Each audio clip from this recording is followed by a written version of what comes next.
Main Street America has hit upon a way to get small businesses to relocate, leading to a resurgence of small towns.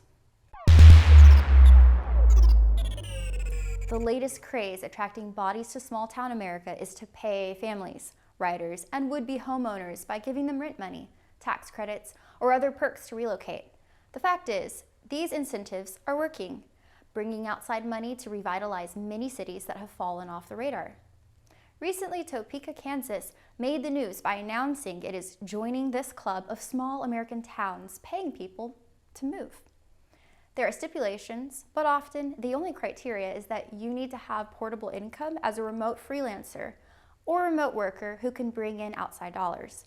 Many writers fit this category, so these stories are well covered in the media. But many young workers earn wages remotely and are not afraid to pick up and move.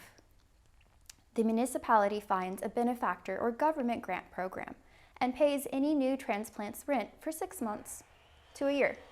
These programs have different categories and a range of opportunities, but basically if your income is portable and you fly by the seat of your laptop, you can relocate to some cool growing cities.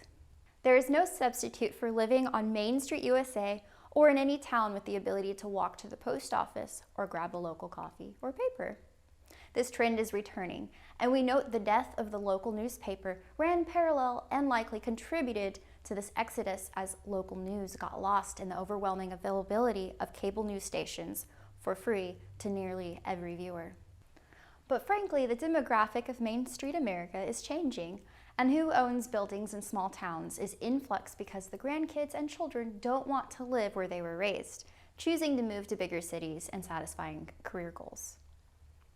You can see this in commercial property ownership, where ownership changes are less frequent than in previous decades, and a higher percentage of outside investors' names appear on new title deeds as opposed to real estate being passed down family lines.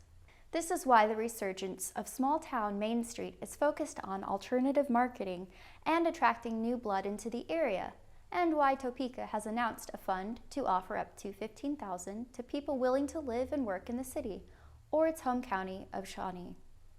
The next step in the process will be the return of the local newspaper. And we hope you pick up the local paper the next time you drive through a classic town like Walla Halla, South Carolina, after a trek in the Blue Ridge Mountains on the e-bike. Stop by and grab a coffee, and note a local wine bar has just popped up across from where you sit, all small businesses participating in the resurgence of Main Street America. This has been Erica Jane from mn1.com. Be truly informed.